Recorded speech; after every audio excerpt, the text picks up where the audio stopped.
नमस्कार दर्शक बंधु आज हूँ 29 जनवरी 2026 चलतु देखने आज सकाल किसी गुरुत्वपूर्ण खबर जदि पर्यंत वीडियो को लाइक करना वीडियो को लाइक करने चैनल को सब्सक्राइब करी कमेंट माध्यम जानतु आपण मैंने क्यों जिले देखुंते जहाद्वारा एभली गुरुत्वपूर्ण खबर आपण मान पाखे सर्वथे पहुंची पार। नंबर 1 राउरकेला को 8,884 कोटी भेटी बंपर नियुक्ति सृष्टि होली कहले मुख्यमंत्री। राउरकेला एंटरप्राइज ओडिशार रजन जयंती संस्करण उद्घाटन कले मुख्यमंत्री मोहन चरण माझी। राउरकेला गस्त समय मुख्यमंत्री आज बड़ घोषणा करते 8,884 कोटी 20टी प्रकल्प उद्घाटन और शिलान्यास करते 6,832 चाकरी सृष्टि हो सूचना मिली। 22टी एएमयू और 5टी निवेश प्रस्ताव में 52,026 कोटी टंका लक्ष्य रखा 20,427 चाकरी संभावना नहीं मुख्यमंत्री मोहन चरण माझी घोषणा करते। ओडिशा शिल्प विकास मूल इंजिन भाव उभा होइछि पश्चिम ओडिशा आमे सर्वोत्तम हेबु एवं सर्वोत्तमंक सह प्रतियोगिता करिबो। नंबर 2 राज्यसभा प्रसंग में जोगाण मंत्री बड़ बयान 2026 मसीह बहुत किछि हो बोली कहिसेंती। अनेकंको पक्षर भावे से टार्गेट करिसेंती। जोगाण मंत्री कहिसेंती केतेबेले कोन गेम हेबो किछि कहि हेबो नै, अपेक्षा करंतु राजनीति किछि असंभव नुहे। नंबर 3 42 पुलिस कर्मचारी को पुलिस पदक मिलछि। कार्य क्षेत्र में विशिष्ट सेवा प्रशंसनीय सेवा एवं साहसिकता 42 पुलिस कर्मचारी को पुलिस पदक प्रदान कर साधारणतंत्र दिवस अवसर में लोकसभा भवन में अनुष्ठित राज्यस्तरीय पुलिस पदक प्रदान उत्सव में मुख्य अतिथि भाव राज्यपाल हरिबाबू कुंभम पार्टी और सम्मान अतिथि भाव मुख्यमंत्री मोहन चरण माझी जोगदे पुलिस कर्मचारी को पदक प्रदान कर 2025 मसीह अगस्ट 15 तारिख में राष्ट्रपति पदक विवेचित होता एसपी रवींद्र पंडा और कमांडेंट नरेश पटेल को राष्ट्रपति पदक प्रदान कर प्रशंसनीय सेवा ओएसएससी कमांडेंट सूर्यनारायण मल्लिक, सहकारी महानिरीक्षक महेश्वर सेठी, अतिरिक्त पुलिस अधीक्षक प्रदीप कुमार प्रधान, अतिरिक्त पुलिस अधीक्षक देवेंद्र नारायण दास, डीएसपी आशीष कुमार राउत, डीएसपी श्रीनिवास दोरा, डीएसपी हिमामय नायक, इंस्पेक्टर संतोष कुमार मिर्धा, सहकारी सब इंस्पेक्टर अरुण कुमार सामंत, सहकारी सब इंस्पेक्टर अरविंद दास एवं कनेस्टेबल चिन्मय राउत। नंबर 4 ओजेई 2026 में पंजीकरण आरंभ होइछि। ओडिशा युग्म प्रवेशिका परीक्षा पंजीकरण प्रक्रिया मंगलवार आरंभ होइछि। मे मासरे प्रवेशिका परीक्षा हेबा नै जणा पड़छि। पूर्व प्रकाशित सरकारी कार्यसूची अनुसार ओजेई 2026 पंजीकरण लिंक मार्च 26 पर्यंत सक्रिय रहिबो। विभिन्न पाठ्यक्रम प्रवेशिका परीक्षा मे 11 रु 17 तारिख पर्यंत अनुष्ठित हेबाकु स्थिर होइछि। प्रवेश पत्र एप्रिल शेष सुधा उपलब्ध हेबो। तापरे जून 2026 रे फलाफल एवं तापरे शीघ्र परामर्श दिया जो बोली आशा करा जाउछि। तेबे छात्र छात्री मानकु योग्यता जांच करिबा, शीघ्र प्रस्तुत हेबा एवं अपडेट रहिबाकु परामर्श दियछि। प्रार्थी माने आवेदन करिबा पूर्व पाठ्यक्रम निर्दिष्ट योग्यता मानदंड को भल भाव समीक्षा करिबा उचित। पाठ्यक्रम प्रवेश पत्र एवं परामर्श सूची समेत समस्त सरकारी विज्ञप्ति ojei.nic.in रे प्रकाशित हेबो। नंबर 5 भारतर प्रथम एफआरपी एल्युमिनियम यूनिट संबलपुर उद्घाटित होइछि। मुख्यमंत्री मोहन चरण माझी मंगलवार दिन संबलपुर जिले में लंपंगा ठारे Hindalco industries limited Aditya aluminium plant रे भारत प्रथम फ्लैट रोल्ड प्रोडक्ट्स एल्युमिनियम उद्घाटन करिसेंती। एथिरे 26,996 कोटी टंका निवेश होइतिबा नै रिपोर्ट जणा पड़छि।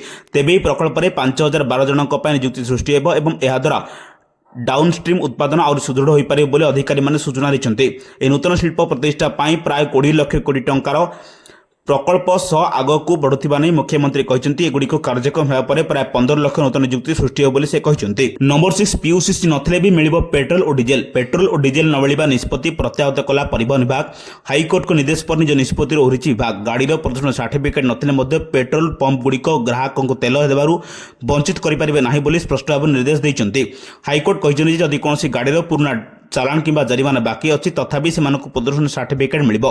केवल जरिमाना आदाय करने उद्देश्य सरकार कहार प्रदूषण प्रमाणपत्र को अटकाई पारे ना बोली किंबा जरिमाना भरने को बाध्य करें ना। यह मामलार शुणाणी कर हाईकोर्ट वाहन पोर्टाल तुरंत संशोधन करने को राज्य सरकार को निर्देश देते। नंबर 7 बीएमसी कॉर्पोरेशन बैठक में पारित 1,050 कोटी टंकार ड्राफ्ट बिल।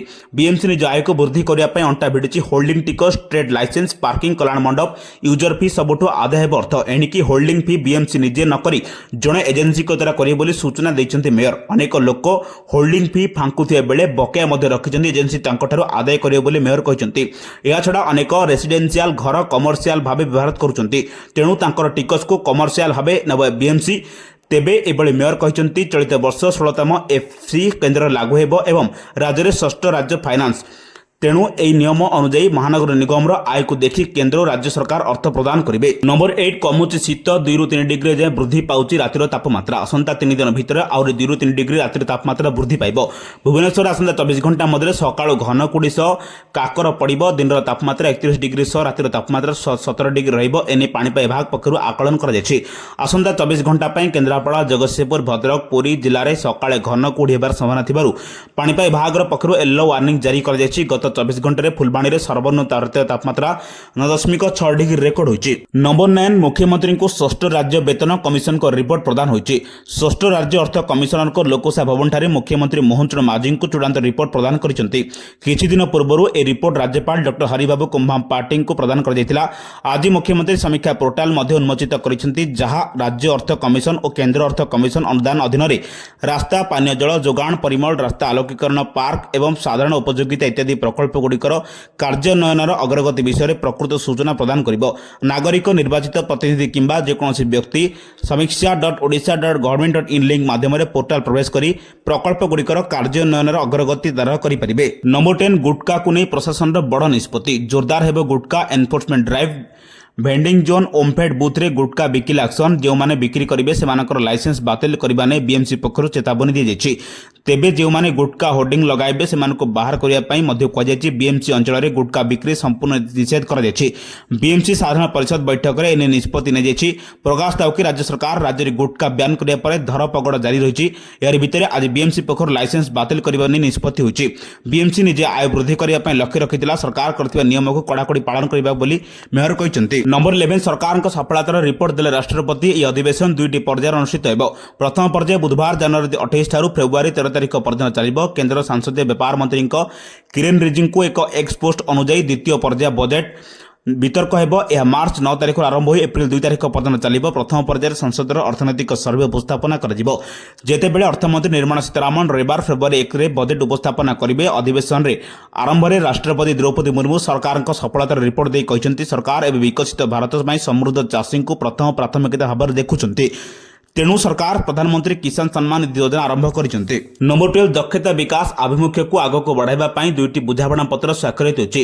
ହାଇଦ୍ରାବାଦରେ ବେଗୁମପେଟ ଠାରେ ଆୟୋଜିତ ଏସିଆର ସବୁଠାରୁ ବଡ଼ ବେସାମରିକ ବିମାନ ଚଳାଚଳ କାର୍ଯ୍ୟକ୍ରମ ୱିଙ୍ଗସ୍ ଇଣ୍ଡିଆ 2026ରେ ଓଡ଼ିଶା ସରକାର ଅଂଶଗ୍ରହଣ କରିଛନ୍ତି। ଭାରତର ବିମାନ ଚଳାଚଳ କ୍ଷେତ୍ରରେ ରାଜ୍ୟର ବଢ଼ୁଥିବା ଭୂମିକାକୁ ପ୍ରତିଫଳିତ କରି ଏହି ପାଭିଲିୟନର ବିଷୟବସ୍ତୁ ଓଡ଼ିଶାକୁ ଟେକ୍ସ ଫ୍ଲାଇଟ୍ ରଖାଯାଇଛି। ଓଡ଼ିଶା ଷ୍ଟଲ୍ରେ ପରିଦର୍ଶକମାନେ ଅନୁଭବ କରୁଛନ୍ତି ଯେ କିଭଳି ପ୍ରଗତିଶୀଳ ନୀତି, ଆଞ୍ଚଳିକ ଆନ୍ତର୍ଜାତୀୟ ଯୋଗାଯୋଗର ସମ୍ପ୍ରସାରଣ, ଦକ୍ଷତା ବିକାଶ ଏବଂ ଦୀର୍ଘକାଳୀନ ଭିତ୍ତିଭୂମି ଯୋଜନା ମାଧ୍ୟମରେ ରାଜ୍ୟ ଏକ ଭବିଷ୍ୟତ ଉପଯୋଗୀ ଅନ୍ତର୍ଭୁକ୍ତିକରଣ ଏବଂ ନିବେଶ ଅନୁକୂଳ ବିମାନ ଚଳାଚଳ ବ୍ୟବସ୍ଥା ଗଠନ କରୁଛି। ଏହି ପାଭିଲିୟନରେ ଓଡ଼ିଶାର ସମସ୍ତ ପାଇଁ ବିମାନ ଚଳାଚଳ ଦୂରଦୃଷ୍ଟିକୁ ପ୍ରଦର୍ଶିତ କରାଯାଇଛି। Number 13 contractor database management system 3.0 ଶୁଭାରମ୍ଭ ହୋଇଛି। ଲୋକସେବା ଭବନସ୍ଥିତ ସମ୍ମିଳନୀ କକ୍ଷଠାରେ ପୂର୍ତ୍ତ ବିଭାଗ ପକ୍ଷରୁ ରାଜ୍ୟରେ କଣ୍ଟ୍ରାକ୍ଟର ପରିଚାଳନା ବ୍ୟବସ୍ଥାକୁ ଅଧିକ ସରଳ, ସ୍ୱଚ୍ଛ ଏବଂ କାର୍ଯ୍ୟକ୍ଷମ କରିବା ଉଦ୍ଦେଶ୍ୟରେ କଣ୍ଟ୍ରାକ୍ଟର ଡାଟାବେସ୍ ମ୍ୟାନେଜମେଣ୍ଟ ସିଷ୍ଟମ 3.0 ଶୁଭାରମ୍ଭ ହୋଇଛି। ଏହି ସିଡିଏମ୍ଏସ୍ ପରିଚାଳନା ନିମନ୍ତେ ପୂର୍ତ୍ତ ବିଭାଗ ହେଉଛି ନୋଡାଲ ବିଭାଗ, ଯେଉଁଥିରେ ନିର୍ମାଣ ବିଭାଗ ବ୍ୟତୀତ ଅନ୍ୟ 4ଗୋଟି ବିଭାଗ ଯଥା ଶୈଳ ସମ୍ପତ୍ତି, ଗୃହ, ନଗର ଉନ୍ନୟନ, ଗ୍ରାମ୍ୟ ଉନ୍ନୟନ ଏବଂ ପଞ୍ଚାୟତ ରାଜ ଓ ପାନୀୟ ଜଳ ଯୋଗାଣ ବିଭାଗ ମଧ୍ୟ ନୂତନ ବ୍ୟବସ୍ଥାର ସଦୁପଯୋଗ କରିପାରିବେ। ଏହି କେନ୍ଦ୍ରୀୟ ଡିଜିଟାଲ ଡାଟାବେସ୍ରେ କଣ୍ଟ୍ରାକ୍ଟରଙ୍କ ସୂଚନା, ଲାଇସେନ୍ସ ପ୍ରମାଣପତ୍ର ଓ କାର୍ଯ୍ୟଦକ୍ଷତା ରେକର୍ଡ ସଂରକ୍ଷିତ ରହିବ। ଏଥିରେ workflow management, analytical dashboard, MIS report ଏବଂ ଅନ୍ୟାନ୍ୟ ସିଷ୍ଟମ ସହ ଏକକାଳୀନ ବୈଶିଷ୍ଟ୍ୟ ରହିଛି। ନମ୍ବର 14 ଭୁବନେଶ୍ୱର ରୂପା କିଲୋ 4 ଲକ୍ଷ ଟଙ୍କା ହେଉଛି। ବୁଧବାର ଦିନ ରୂପା କେଜି ପିଛା ଦର 13,000 ଟଙ୍କା ବୃଦ୍ଧି ପାଇ 4 ଲକ୍ଷ ଟଙ୍କା ସ୍ତର ସ୍ପର୍ଶ କରିଛି। ଗତ 3 ଦିନରେ ରୂପା 75,000 ଟଙ୍କା ମହଙ୍ଗା ହୋଇଥିଲା। ଚଳିତ ମାସ 23 ପରଠାରୁ ଏହାର ଦର 60,000 ଟଙ୍କାରେ ବୃଦ୍ଧି ଘଟିଛି।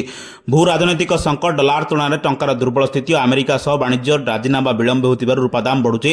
ଅନ୍ୟ ଏକ କାରଣ ହେଉଛି ଇଲେକ୍ଟ୍ରିକ୍ ଯାନ, ସୋଲାର ପ୍ରକଳ୍ପ ଭଳି ବିଭିନ୍ନ ଶିଳ୍ପ କାର୍ଯ୍ୟରେ ମଧ୍ୟ ରୂପା ବିପୁଳ ମାତ୍ରାରେ ବ୍ୟବହାର ହେଉଛି।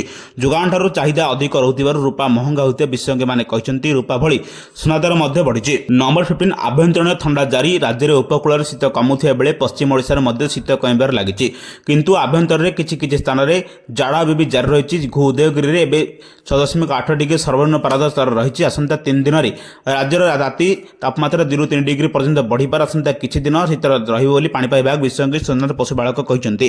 ଡକ୍ଟର ପଶୁପାଳକ ସୂଚନା ମୁତାବକ ଚଳିତ ବର୍ଷ ଲାନିନା ଓ ପୋଲାର ଭୋର୍ଟେକ୍ସର ସିଷ୍ଟମ ଯୋଗୁଁ ଉତ୍ତର ଗୋଲାର୍ଦ୍ଧରେ ବିଭିନ୍ନ ଦେଶ ସହ ଭାରତ ଓ ଓଡ଼ିଶାରେ ମଧ୍ୟ ଶୀତ ଋତୁ ଅଧିକ ସମୟ ରହିବାର ସମ୍ଭାବନା ରହିଛି।